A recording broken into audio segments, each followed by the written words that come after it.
Aliens हा प्रकार कुठून आलाय किंवा तुम्ही एक आध्यात्मिक गुरु म्हणून एलियन कडे कसं बघता? एलियनचा अर्थ काय होतो मराठीमध्ये? दुसऱ्या ग्रहांवरती राहणारा हा, माणूस जीव किंवा किंवा जीव प्रजाती.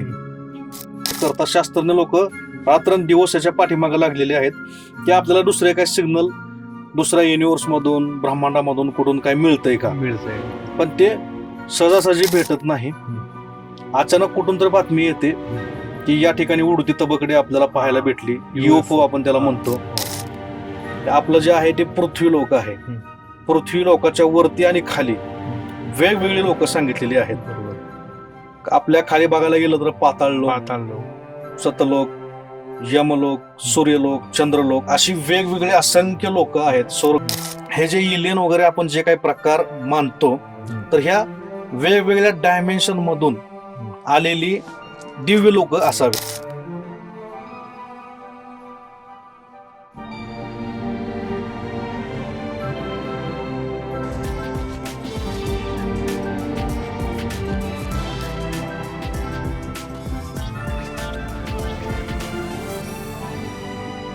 नमस्कार मित्रांनो, cutting pay meeting by Chetan Patil या पॉडकास्टवर तुम्हा सगळ्यांचं पुन्हा एकदा स्वागत आहे. मित्रांनो, आज आपल्या पॉडकास्टवर पुन्हा एकदा सोलापूरवरनं शुक्राचार्य चौगुले गुरुजी आलेत. गुरुजी, तुमचं खूप खूप स्वागत आहे. ओम नमो आदेश. ओम नमो आदेश. दादा कसे दादा तुम्ही? एकदम मजेत दादा. दादा, अध्यात्माच्या विषयावर आपण पॉडकास्ट करतो, चर्चा करतो. बरोबर. पण त्यासोबतच सायंटिफिक वेने पण आपण अध्यात्म समजलं पाहिजे. बरोबर. तर पृथ्वीत आपण राहतो, म्हणजे एक हम्म. आकाशगंगेमध्ये एकच असा ग्रह आहे ज्याच्यावर आतापर्यंत शोध लागलेल्याप्रमाणे एकच ग्रहावर बरोबर. माणसं राहतात बरोबर. किंवा तो राहण्यायोग्य आहे. संशोधन सुरू आहे की हम्म. चंद्रावर भविष्यात होऊ शकतं किंवा बाकीच्या ग्रह मंगळावर होऊ शकतं. पाणी सापडलं की बाकीच्या गोष्टी आहेत. बरोबर. पण मग त्यासोबतच असंही म्हणतात की अशा अनेक आकाशगंगा आहेत, त्यात अलग अलग ठिकाणी लोक राहत असतील. बरोबर. तर मग एलियन्स हा प्रकार कुठून आलाय किंवा तुम्ही एक आध्यात्मिक गुरु म्हणून एलियन कडे कसं बघता? दादा, हा कन्सेप्ट खूप सोपा आहे. बरं. फक्त लोकांना समजत नाही. एलियन नेमका काय प्रकार आहे ज्याला आपण दुसऱ्या ग्रहांवरचे मनुष्य प्राणी म्हणतो. तर हा कन्सेप्ट मी तुम्हाला एकदा क्लिअर समजून सांगतो, म्हणजे एलियन हा प्रकार समजून येईल. बरोबर. एलियनचा अर्थ काय होतो मराठीमध्ये? दुसऱ्या ग्रहांवरती राहणारा माणूस जीव किंवा जीव प्रजाती. तर आता तर आपण शास्त्रीय दृष्ट्या जर बघायला गेलो, आज लोक आपली मंगळावरती गेली, चंद्रावरती गेली, शुक्र ग्रहावरती अमेरिकेचे उपग्रह गेले. आपल्या ग्रहांचे काय जे वेगवेगळे चंद्र आहेत त्या पण चंद्रावरती उपग्रह गेलेले आहेत. मोठ्या मोठ्या दुर्बीण आलेल्या आहेत. तर त्याच्या माध्यमातून ह्या गोष्टींचा वेध घेण्याचा प्रयत्न केला जातो. शास्त्रीय दृष्ट्या त्याचं जे काय आहे ते सिद्ध करण्याचा प्रयत्न केला जातो. लोक बघतात, चेक करतात. शास्त्रज्ञ लोक रात्रंदिवस याच्या पाठीमागे लागलेले आहेत की आपल्याला दुसरे काय सिग्नल दुसऱ्या युनिव्हर्स मधून ब्रह्मांडामधून कुठून काय मिळतंय का. पण ते सहजासहजी भेटत नाही. अचानक कुठून तर बातमी येते की या ठिकाणी उडती तबकडे आपल्याला पाहायला भेटली. युएफओ आपण त्याला म्हणतो. जास्त करून अमेरिकेतूनच त्याच्या बातमी येतात की युएफओ या भागामध्ये दिसला. कधी कधी भारतातूनही बातमी येते की या भागात आम्हाला अशी उडताना तबकडी दिसली, युएफओ दिसला. आणि ती सगळ्या बातम्यांमध्ये गोल आकाराची तबकडी दाखवतात.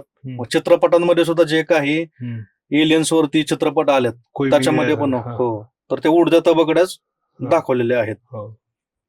तर ह्याच्या पाठीमागं जर सखोलपणे बघायला गेलं, आपलं जे हे शरीर आहे ते कोणतं आहे? जड आहे. बरोबर. आणि आपल्या शास्त्राचा जर ह्याच्यावरती आधार घेतला, जे मग आपले वेद असतील, उपनिषद असतील किंवा जे काही आपले धार्मिक ग्रंथ आहेत त्याच्यामध्ये वेगवेगळी लोक आहेत असा उल्लेख आहे. आपलं जे आहे ते पृथ्वी लोक आहे. पृथ्वी लोकाच्या वरती आणि खाली वेगवेगळी लोक सांगितलेली आहेत. बरोबर. आपल्या खाली बघायला गेलं तर पाताळ लोक, सतलोक, यमलोक, सूर्यलोक, चंद्रलोक अशी वेगवेगळे असंख्य लोक आहेत. स्वर्गलोक, ब्रह्मलोक, विष्णुलोक, अशी वेगवेगळ्या लोकांचं वर्णन आलेलं आहे. पण ही वेगवेगळ्या आयामांमधून त्या लोकांचं वर्णन आलेलं आहे, म्हणजे डायमेन्शन थोडक्यात. मग आपण ज्या डायमेन्शन मध्ये राहतो, जे आपल्या डोळ्याला दिसतं, तर तेवढी आपली कॅपेबिलिटी नाही की ते आपण त्या गोष्टी पाहाव्या. कधी तर तो इन्सिडेंट घडून येतो की उडती तबकडे आपल्याला पाहायला मिळते. जर आपल्या ग्रंथांमध्ये जे पुष्पक विमान असेल किंवा ज्या काही विमानांचा उल्लेख आलाय, त्याचं जर वर्णन पाहायला गेलं तर ते उडत्या तबकडीसारखंच गोल आकाराचंच वर्णन त्या विमानांचं, त्या रथांचं आपल्याला पाहायला मिळतं, की ज्याच्यामध्ये बसून ती लोक आपल्या पृथ्वी तलावरती येऊन गेलेले आहेत. तर ह्या ज्या गोष्टी ज्या होत्या त्या आपल्या पूर्वजांनी लिहून ठेवलेल्या आहेत. त्रेतायुग असेल, सत्ययुग असेल, द्वापर युग असेल, ह्याच्यामध्ये असे उल्लेख आहेत की पाताळामध्ये अर्जुन गेला, पाताळामध्ये आपलं स्वर्ग लोकामध्ये श्रीकृष्ण आणि अर्जुन काही कालावधीसाठी ते त्या विमानांमध्ये बसून गेलेले आहेत, असे उल्लेख आपल्याला येतात. बरोबर.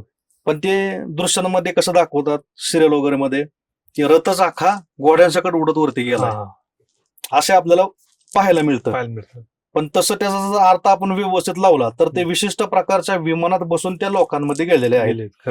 मग अशा काही कथा येतात की अर्जुन तिथल्या ज्या काही अप्सरा होतात, अप्सरा होती, तिच्यासोबत काही इन्सिडेंट घडला होता. त्यानं तिला माता मानलं होतं, ती स्वर्ग लोकातली अप्सरा होती. तिनं परत प्रसन्न होऊन अर्जुनाला एक वरदान पण दिलं होतं आणि एक श्राप पण दिला होता, ज्याचा त्याला भविष्यामध्ये फायदा झाला होता. रावणाचा उल्लेख आढळतो, तोही विमानामध्ये बसून सीतामाईला आपल्या उचलून हवाई मार्गानेच गेला होता, ज्याचं जटायू बरोबर युद्ध झालं होतं. तर ह्या गोष्टी एक प्रकारच्या विमानाचाच उल्लेख आहे त्याच्यामध्ये. ज्यावेळेस राम आणि रावणांचं युद्ध झालं, ते युद्ध झाल्यानंतर ज्यावेळेस ते तिथून विजयी होऊन अयोध्येला माघारी आले, तर ते सुद्धा त्याच पुष्पक विमानाचा वापर करून माघारी आलेल्याचा उल्लेख होता. बरोबर. मग हे जे विमानांचं जे काही वर्णन येतंय वेगवेगळ्या, तर ते गोलाकार तबकडे असणाऱ्याच विमानांचं वर्णन येतंय. मग माझ्या मते, हे माझं वैयक्तिक मत आहे, हे जे एलियन वगैरे आपण जे काही प्रकार मानतो, तर ह्या वेगवेगळ्या डायमेन्शन मधून आलेली दिव्य लोक असावेत, ज्याला आपण एलियन म्हणतो. ते पाश्चिमात्य राष्ट्रांमध्ये आयडेंटिफाय न झाल्यामुळं ते त्याला एलियन असा त्यांनी एक नाव दिलेलं आहे, प्रकार दिलेला आहे.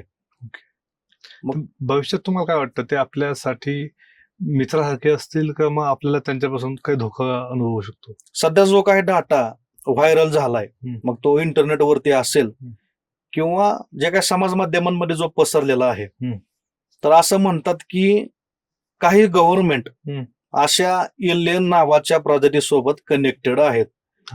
मग अमेरिकेमध्ये एरिया 51 सिक्रेट काय फाईल आहेत. आता ट्रम्पने सुद्धा त्या फाईल्स शेअर केलेल्या आहेत. आता गेल्याच मंथमध्ये त्या शेअर केलेल्या आहेत. एलियन फाईल नावाची जी फाईल आहे ती शेअर केलेली आहे. त्याच्यामध्ये असे असंख्य व्हिडिओ आहेत जे त्यांच्या मिलिटरीला, त्याचे एअरफोर्स आहे, त्यांचा त्या अशा गोष्टींची सामना झाला होता. ते व्हिडिओ त्याचे रेकॉर्ड सुद्धा झालेले आहेत. रेकॉर्डवरती सुद्धा त्याचे ऑडिओ व्हिडिओ रेकॉर्ड होऊन ते प्रसार माध्यमांमधून प्रसारित सुद्धा झालेले आहेत. असे काही ऑब्जेक्ट होते ज्याला आपल्या पृथ्वी तलावरचा एकही फिजिक्सचा नियम लागू होत नव्हता. एवढ्या स्पीडने ते वर खाली पुढे मागे पळत होते. तर एलियनचा हा असा कन्सेप्ट आहे, असा हा प्रकार आहे. पण माझ्या मते वैयक्तिक हे एलियन ही कोणतीही प्रजाती नसून हे ज्या आपले वेगवेगळ्या लोकातील जे दिव्य लोक आहेत, मग ते स्वर्ग, सतलोक, पाताळलोक, यमलोक, जी काही लोक आहेत, तर ते अनावधाने किंवा प्रसंगावधाने ते दिसले असावेत. ते विमान असतील, ते दृश्य दिसतात. मग त्यालाच आपण एलियन असं म्हणू शकतो. खरंय असा विषय. आणि असंही म्हणतात लोक की ती आपल्यापेक्षा खूप प्रगत आहेत आणि खूप हुशार आहेत.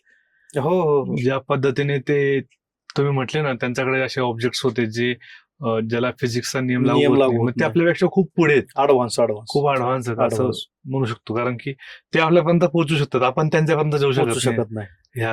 कारण तेवढी अजून आपली प्रगती झालेली नाही. खूप वेगवेगळे किस्से ह्या एलियन्सच्या संदर्भात लोकांना पाहायला मिळतात. बरेच लोक असे म्हणतात की अमेरिकेसारखे गव्हर्नमेंटकडे असे याच्याबद्दल बरीचशी माहिती पण ते लपून ठेवलेलं आहे. येस, मोठीच्या मोठी त्यांची फाईल आहे. ती जर कधी भविष्यामध्ये बाहेर आली तर खूप उलगडा याचा होऊ शकतो होऊ शकतो आणि खूप सारे दुर्मिळ फोटो व्हिडिओ हम्म. आताच्या काळात ए आले त्यावेळेस आपण समजू शकतो की फेक फाईली क्रिएट झाल्यात पण हा. 1960 65 40 45 ज्यावेळेस नुकताच कॅमेराचा शोध लागला होता लागला होता हो. त्या काळात एडिटिंग नावाचा प्रकार नव्हता नव्हतं. जे काय असेल ते रॉ Yes. तर त्या काळात सुद्धा काही व्हिडिओ रेकॉर्ड झालेले आहेत फोटो भेटलेले आहेत आहे.